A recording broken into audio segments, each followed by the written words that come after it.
दोस्तों, अगर आप चाहते हैं कि आपका बिज़नेस बहुत तेज़ी से बूस्ट हो, आपकी पॉपुलैरिटी बढ़े, आपके बिज़नेस का जो ब्रांड है वो और आसानी से प्रमोट हो जाए, ग्लोबली उसकी रीच हो जाए, तो इसके लिए हमें आज के टाइम पर ज़रूरत होती है एक वेबसाइट की। जैसा कि दोस्तों आप जानते हैं कि आज के टाइम पर हम लोग डिजिटल मार्केटिंग की बात कर रहे हैं, तो उसमें वेबसाइट का बड़ा इंपॉर्टेंस है। आज के लेक्चर में हम लोग वेबसाइट क्या होती है, उसकी कुछ डेफिनेशंस के बारे में बात करेंगे, उसके कुछ एप्लीकेशंस के बारे में बात करेंगे, उसकी इंपॉर्टेंस के बारे में बात करेंगे, और इवन हम ये भी जानने की कोशिश करेंगे कि वो कितने तरह की वेबसाइट हो सकती है, एंड इवन आपके बिज़नेस के लिए कौन सी वेबसाइट सूटेबल रहेगी। नमस्कार दोस्तों, और बहुत स्वागत है आप सभी का अपने इस यूट्यूब चैनल पे जिसका नाम है ई प्रबंधन गुरु। दोस्तों, वीडियो शुरू होने से पहले मैं एक बार फिर से कहूँगा कि अगर आपके लिए ये कंटेंट सूटेबल हो, अगर आपको लगे कि ये कंटेंट यूज़फुल है, तो चैनल को सब्सक्राइब करना ना भूलें और इस वीडियो को ज़्यादा से ज़्यादा अपने दोस्तों को शेयर करें। आइए शुरू करते हैं आज का वीडियो। सबसे पहले जानने की कोशिश करते हैं कि आखिर वेबसाइट होती क्या है। अगर हम एक लेमैन लैंग्वेज में बात करें, एक सामान्य तरीके से बात करने की कोशिश करें, तो हम ये कह सकते हैं कि जो वेबसाइट है वो कलेक्शन ऑफ वेब पेजेस है। ये ठीक एक किताब की तरह है, जैसे कि एक किताब होती है जिसमें बहुत सारे पेजेस होते हैं, ठीक वैसे ही अगर ऑनलाइन तरीके से एक वेबसाइट जो है वो कई तरह के वेब पेजेस से बनी होती है, और इन वेब पेजेस में टेक्स्ट, ऑडियो, वीडियो, पिक्चर्स, ये सारी चीज़ें रहती हैं, और ये सारी वेबसाइट जो है वो ऑनलाइन रहती है। ऑब्वियस सी बात है, अगर हम वेबसाइट की बात कर रहे हैं तो ये ऑनलाइन ही होगी। ये एक तरह का डिजिटल प्लेटफॉर्म है जो आपके बिजनेस को प्रमोट करने के लिए, इवन आपको प्रमोट करने के लिए, या किसी सर्विस को या किसी प्रोडक्ट को प्रमोट करने के लिए बनाई जाती है। तो ये तो एक सिंपल सा इंट्रोडक्शन या एक सिंपल सा लेमैन लैंग्वेज में बात करें कि वेबसाइट होती कैसी है। जैसा कि आप एक सामने फ़ोटो देख रहे होंगे बोर्ड पे, ये एक सिंपल सी वेबसाइट है जो एक इंडिविजुअल पर्सन की वेबसाइट हो सकती है, जैसे ये वेबसाइट मेरी है। वेबसाइट मीन्स एक लेमैन में, जैसे मैंने बताया आपको, कि collection of web pages on internet. अब अगर हम बात करें कुछ डेफिनेशंस की, अगर हम, जैसा कि चूँकि हम लोग सिलेबस को कवर कर रहे हैं doctor APJ Abdul Kalam technical university में, उसमें वेबसाइट भी एक कंटेंट है। अगर हम उस सिलेबस की रिगार्डिंग बात करें तो वहाँ पर डेफिनेशंस, इंपॉर्टेंस, ये सब चीज़ें भी होती हैं। आइए हम बात करते हैं डेफिनेशंस की कि आखिर वेबसाइट की डेफिनेशंस क्या होती हैं। अगर हम यहाँ बात करें तो हम 2 या 3 डेफिनेशंस ले लेंगे। पहली डेफिनेशन जो आज के टाइम पर शायद विकीपीडिया सबको मालूम है, हर बंदा किसी भी कंटेंट को सर्च करने के लिए विकीपीडिया एक बार ज़रूर ट्राई करता है। अगर हम विकीपीडिया की बात करें तो हम कहेंगे कि website is a collection of web pages and related content that is identified by common domain name. अभी डोमेन नेम क्या होता है हम इसके बारे में बाद में बात करेंगे। Common domain name and published on one web server. Wikipedia ने कहा कि वेबसाइट जो है वो कलेक्शन ऑफ वेब पेजेस है, जैसा मैंने पहले आपको बताया, और रिलेटेड कंटेंट मीन्स वही चीज़, और इसका एक नाम होगा जिसको हम लोग बेसिकली डोमेन नेम बोलेंगे। हालांकि डोमेन नेम पे एक सेपरेट वीडियो बनेगा, हम उस पर डिस्कस करेंगे डिटेल में, और ये जो होगा किसी न किसी एक सर्वर पर पब्लिश होगी। तो ये पहली डेफिनेशन है विकीपीडिया की। दूसरी डेफिनेशन जो है वो टेकोपीडिया की है, जो विकीपीडिया की तरह ही एक तरह का कंटेंट या एक सर्च वाली चीज़ है जो लोगों को कंटेंट के बारे में बताती है, but more and more on technology. Website के बारे में इन्होंने कहा है, टेकोपीडिया ने कहा है कि website is a digital platform that is accessible via the internet and contain information, data, multimedia even and other resources that are presented in a structured way to the user। ये टेकोपीडिया की डेफिनेशन थी। तीसरा definition जो है वो मोज के through दिया गया है, जो कि एक फेमस इंफॉर्मेशन सर्च और प्रोवाइडर है। तो मोज ने कहा है कि website is a digital space on the internet where individuals और organisations can publish content, showcase products and services and engage with the visitors. तो ये 3 डेफिनेशंस हम लोगों ने देखी अलग अलग लोगों के थ्रू, एक विकीपीडिया, एक टेकोपीडिया और तीसरा मोज। थ्योरी के पॉइंट ऑफ व्यू से, चूँकि ये क्वेश्चंस जो हम आजकल आप पढ़ रहे हैं ये थ्योरी के पॉइंट ऑफ व्यू से पढ़ रहे हैं, हमारी कोशिश होगी कि इसी वेबसाइट से रिलेटेड दूसरा वीडियो एक और बनाया जाए जिसमें एक सिंपल सी वेबसाइट कैसे बनाई जाती है हम उसके ऊपर भी डिस्कस करेंगे। अब अगला पार्ट आता है कि वेबसाइट के एप्लीकेशंस क्या क्या हैं, कहाँ कहाँ वेबसाइट यूज़ की जाती है। जैसा कि डेफिनेशन में बताया, हम उसी को लेकर के आगे बढ़ेंगे। जो वेबसाइट है वो कई जगहों पर यूज़ की जा सकती है। आज के टाइम पर शायद हर एक पर्सन के पास, हर एक बिज़नेस के पास अपनी एक वेबसाइट है। सो फिर भी कुछ एक कैटेगरीज़ हैं जहाँ पर हम कहते हैं कि बिज़नेस की वेबसाइट का कुछ यूज़ है, जिसमें सबसे पहले आता है बिज़नेस का। वेबसाइट का बेसिक पर्पज़ आज के टाइम पर जो सबसे ज़्यादा यूज़ किया जाता है वो होता है बिज़नेस में। हर एक बिज़नेसमैन आज के टाइम पर अपने बिज़नेस के लिए वेबसाइट बनवा रहा है, वो ऑनलाइन ही बिज़नेस करना चाह रहा है। इसके क्या फ़ायदे हैं, इसके बारे में हम अगला बात करेंगे। तो पहली कैटेगरी हमारी हो गई बिज़नेस। बहुत सारी वेबसाइट्स हो सकती हैं, जैसे जो भी ई कॉमर्स वेबसाइट्स होती हैं, चाहे वो अमेज़न हो, फ्लिपकार्ट हो, या इवन जो कंप्यूटर बनाने वाली कंपनीज़ हैं। हर बिजनेसमैन आज के टाइम पर बिज़नेस के लिए वेबसाइट पर ही निर्भर हो रहा है ज़्यादातर। दूसरा, अगर हम बात करें तो दूसरा कैटेगरी है जिसको हम लोग कहते हैं पर्सनल। आज के टाइम पर जो इंडिविजुअल्स हैं वो अपनी रेपुटेशन को और इनक्रीज़ करने के लिए, जैसा मैंने आपको अपने पहले वीडियो में बताया था, अगर आपने वो वीडियो नहीं देखा है तो ऊपर आई बटन लगा हुआ है, वहाँ से आप देख सकते हैं कि पर्सनल मैनेजमेंट भी एक बड़ी चीज़ होती है। पर्सन अपनी रेपुटेशन को, ऑनलाइन रेपुटेशन मैनेजमेंट बोलते हैं, ORM बोलते हैं, अपनी रेपुटेशन को इंक्रीज़ करने के लिए पर्सनल लेवल पर भी वेबसाइट बना सकता है।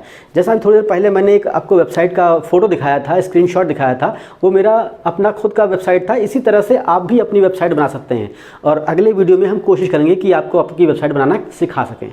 नंबर तीसरा, एजुकेशनल वीडियो या एजुकेशनल वेबसाइट।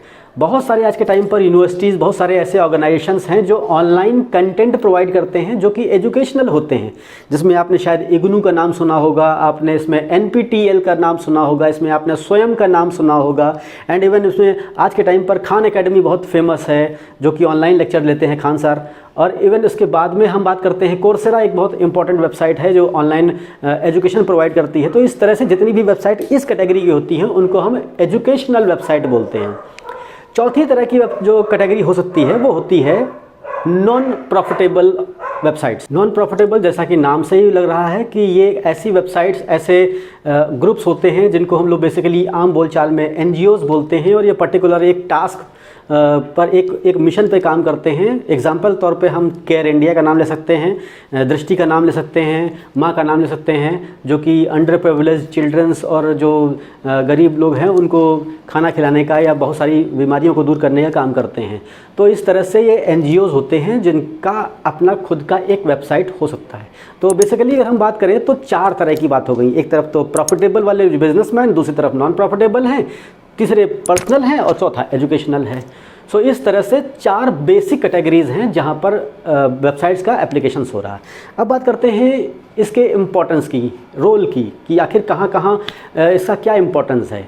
देखिए, जैसा मैंने अपने पिछले वीडियोज़ में बता रखा है, कुछ वैसे ही इनके भी रोल होंगे। इसके थ्रू आपकी रीच बढ़ जाती है, यानी आप ग्लोबल हो जाते हैं, आपको आसानी से कस्टमर की लीड मिल जाती है, आपके ब्रांड को, आपके बिज़नेस को लोग आसानी से पहचान जाते हैं। अल्टीमेटली आपका एक, चूँकि ग्लोबल प्रेजेंस है, आपका ऑनलाइन प्रेजेंस है, तो आपकी रेपुटेशन बढ़ती है। सो ये कुछ बेसिक चीज़ें हैं जो वेबसाइट के रोल को डिफाइन करते हैं। अब आइए बात करते हैं कितनी तरह की वेबसाइट हो सकती है। सो जैसा मैंने आपको थोड़ी देर पहले बताया कि जो हमारा कैटेगरी ऑफ वेबसाइट्स था, ठीक वैसे ही टाइप्स ऑफ वेबसाइट है, जिसमें पहला वेबसाइट आती है जो बिज़नेस टाइप की वेबसाइट्स होती हैं। जो बिजनेसेस हैं, आप आदित्य बिरला की बात करें, आप रिलायंस की बात करें, आप HCL की बात करें, आप विप्रो की बात करें, ये वो सारी वेबसाइट्स हैं जो बिज़नेस को डील कर रही हैं। तो इस तरह की वेबसाइट्स जो बिज़नेस को ही केवल शो करती हैं, उन्हें हम लोग बोलते हैं बिज़नेस वेबसाइट। दूसरी तरह की वेबसाइट होती हैं जिनको हम लोग कहते हैं ई कॉमर्स वेबसाइट। वो सारे बिजनेस जो ऑनलाइन तरीके से कस्टमर को किसी भी कंपनी का प्रोडक्ट प्रोवाइड करते हैं, वो ई कॉमर्स वेबसाइट्स होते हैं, जिसमें आज के टाइम पर अमेज़न दुनिया की शायद नंबर 1 कंपनी है, फ्लिपकार्ट दूसरी कंपनी है। ऐसे जितनी भी कंपनीज़ हैं जो ऑनलाइन तरीके से कस्टमर को प्रोडक्ट प्रोवाइड करती हैं, वो सारी कंपनीज आती हैं ई कॉमर्स कंपनी में। तीसरा जो कैटेगरी होता है, जो तीसरी टाइप की वेबसाइट्स हैं, वो है पर्सनल वेबसाइट्स।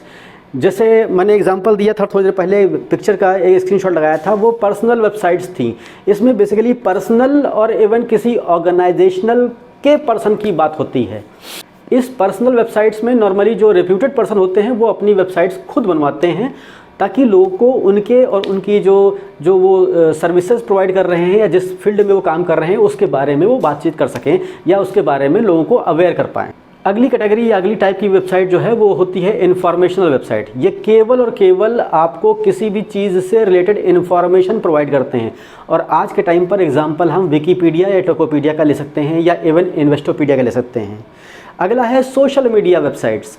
नो डाउट आज के टाइम पर मेजर जो रोल है वो सोशल मीडिया वेबसाइट ही प्रोवाइड कर रहा है, चाहे वो डिजिटल मार्केटिंग में हो या चाहे किसी और के लिए हो। एग्जांपल फेसबुक है, इंस्टाग्राम है, बहुत सारी और भी होते हैं।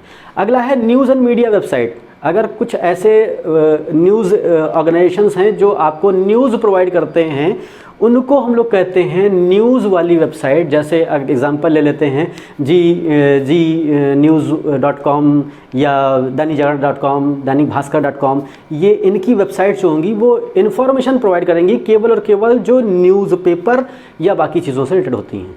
इसके अलावा होती है एजुकेशनल वेबसाइट, जो थोड़ी देर पहले मैंने आपको बताया। स्वयं है, NPTEL है, इग्नू है, कोर्सेरा है, खान एकेडमी है। ये सारी एजुकेशनल वेबसाइट्स हैं जिनका पर्पज़ केवल और केवल एजुकेशन प्रोवाइड करना है। इसके अलावा अगली जो कैटेगरी होती है उसको हम लोग बोलते हैं नॉन प्रॉफिटेबल ऑर्गेनाइजेशंस की वेबसाइट्स या जो चैरिटी वाली वेबसाइट्स होती हैं उनके बारे में थोड़ी देर पहले मैंने एग्जांपल दिया, केयर इंडिया का एग्जांपल।